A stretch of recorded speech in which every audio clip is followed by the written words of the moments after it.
of Prohibition. So we're going to talk about the advantages and disadvantages. Obviously, you can see that on your chart.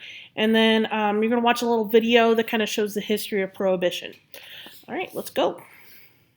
So, advantage number one of Prohibition. Alcohol consumption did decline. So anytime you make something illegal, that's going to make that thing decline. Okay, so it did decline, but we'll talk about the disadvantages in a minute. Admission to state mental hospitals actually declined during this time period as well, so that's a good thing. Arrests for public drunkenness and disorderly conduct will decline by 50%. So obviously that is a result of the alcohol consumption obviously declining. You're not going to get as many drunk people out on the streets who are disorderly. There's a decline in drunk driving, which obviously that's always a good thing. So less alcohol is being consumed, so less people are driving around drunk.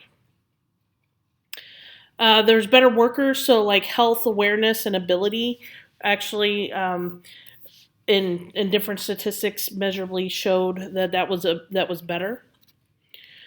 And it's going to lead to NASCAR. So the bootleggers developed driving skills. They really beefed up their cars, and they developed really good driving skills. And so they would race around their beefed up cars, and then that led eventually to NASCAR. So if you're a NASCAR fan, that's how that started.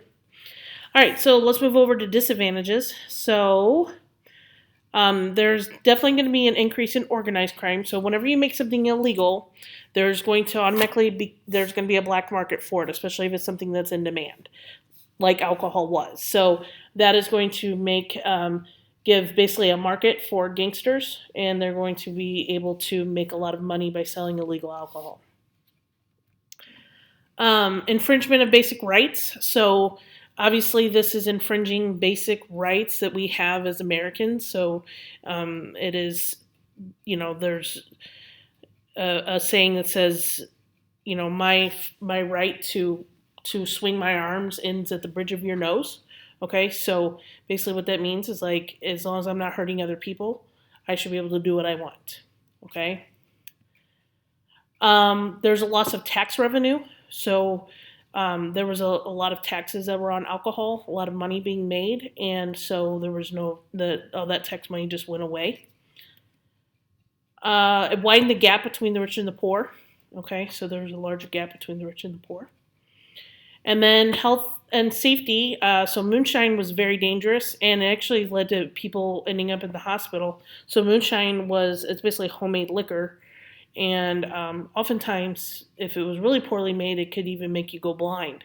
So it was very unsafe to drink moonshine. Okay, now we're going to watch a video that shows the history of Prohibition. Just answer the questions as it goes through. All right, make sure this is turned up for you. And here we go. We all know the story. In the 1920s, those half-witted crazies from the rural parts decided that alcohol was the product of Satan's temptation to man. Mobsters popped up, people died, and everyone decided that it was a bad idea. Right?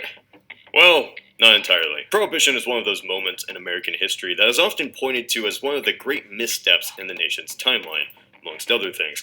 But it wasn't as clear-cut as it initially seems. So with that, we'll be taking a look at American prohibition of alcohol. Alcohol itself has been a part of culture for a very, very long time.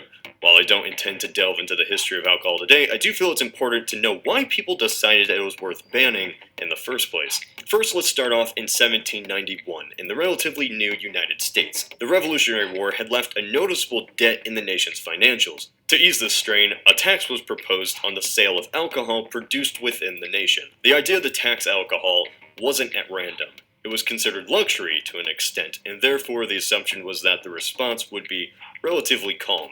At the same time, those who believed alcohol caused great pain in society through abuse, addiction, and drunkenness favored the tax to discourage its use.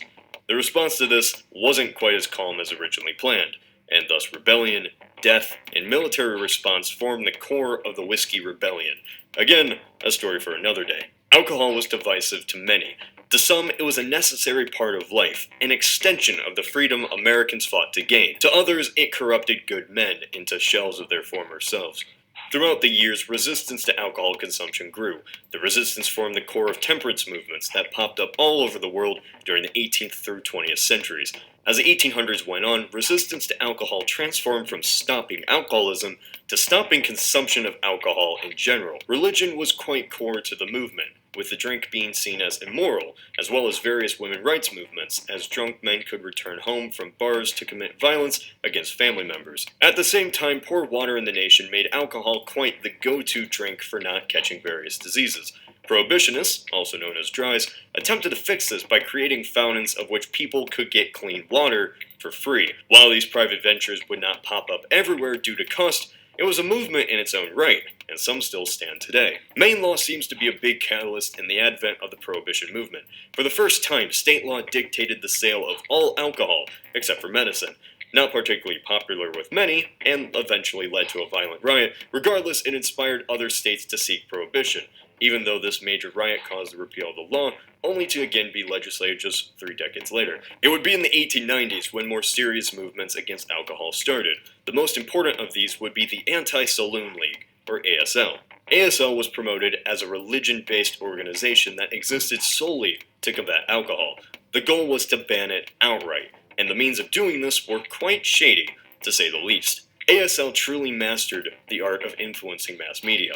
It would function as a group that screamed the loudest, that fought the dirtiest, and would refuse to stop its goals. It would gain political allies through thinly veiled corruption. Basically, ASL would confront a politician, and if they agreed to join the cause, they would almost have a guaranteed spot in office. If they refused, they would nearly guaranteed lose the election. ASL was a political powerhouse that got whatever it wanted. It gained a fervent following among many, from progressives to racists, from intellectuals to the common worker. By using the persuasion of religion and morality, it would grow astronomically. The leader of this league was Wayne Wheeler, quite an unassuming looking man. An Ohioan who grew up on a farm, he would grow deep resentment from a young age for alcohol.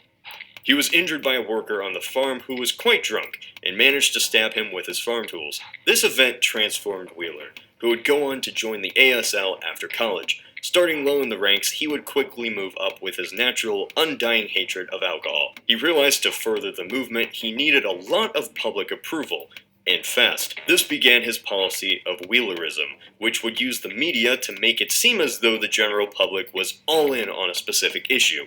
How would this be achieved? Some rather dark means, actually. This is where the corruption comes into play, as fear against the ASL rained down for politicians. Wheeler was, by many means, not a man to argue with. He was unwilling to change minds on his beliefs, and instead opted to resort to pushing for laws that would be obviously against the general public. He saw only one option. Now, it's not to say the movement was all based in less than moral messaging and corruption. Many citizens supported ASL simply because they believed alcohol was genuinely making the world a worse place. Some just had a distaste of Germans after the war, and German culture was quite fond of alcohol. Anyway, for many, the idea was that if alcohol was eliminated, crime associated around alcohol would be too.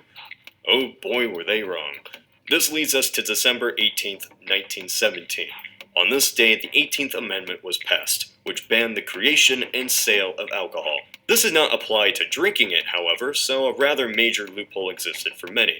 It would also be quite a while before this would be ratified. In the meantime, the Wartime Prohibition Act of 1917 would be passed, banning all alcohol over 2.75%.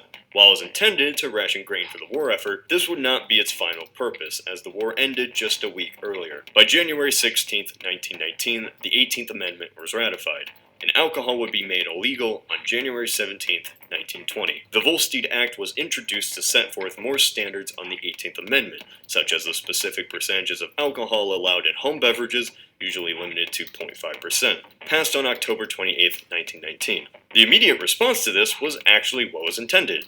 Less people drank, and it seemed like overall the goal of the temperance movement succeeded. But this would start the downfall of the Prohibition movement. Literally, just as it was starting.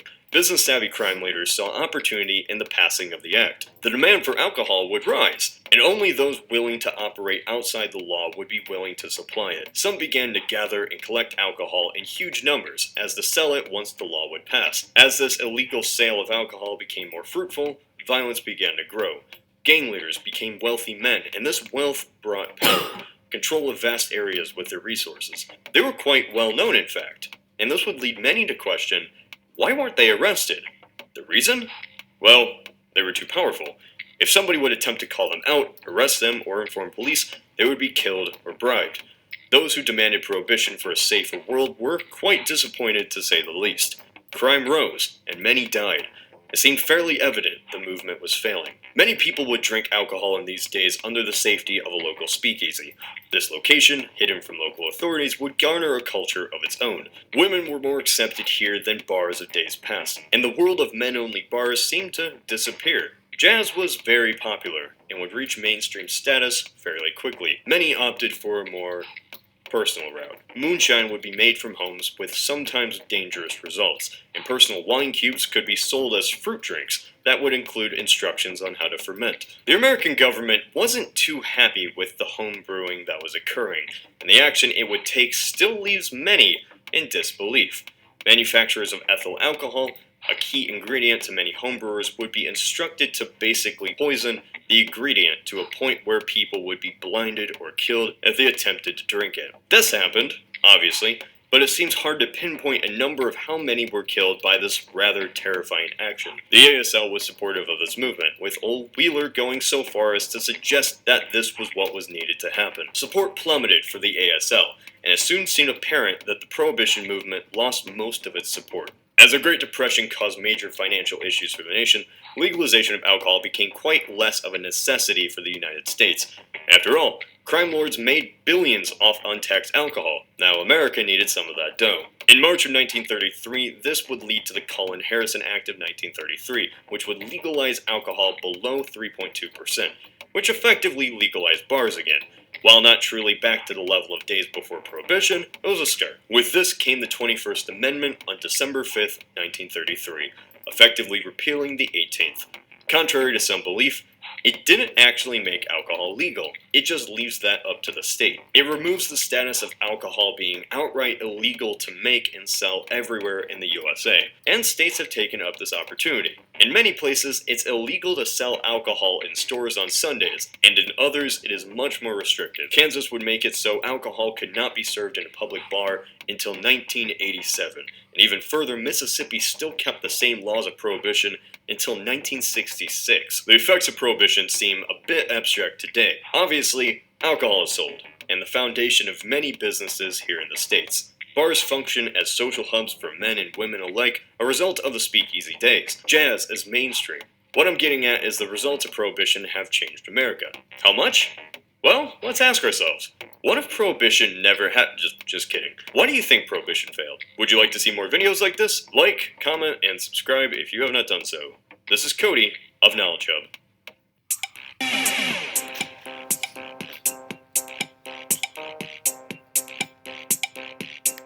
All right, and that's all I got for you guys today. I hope you all have a good day.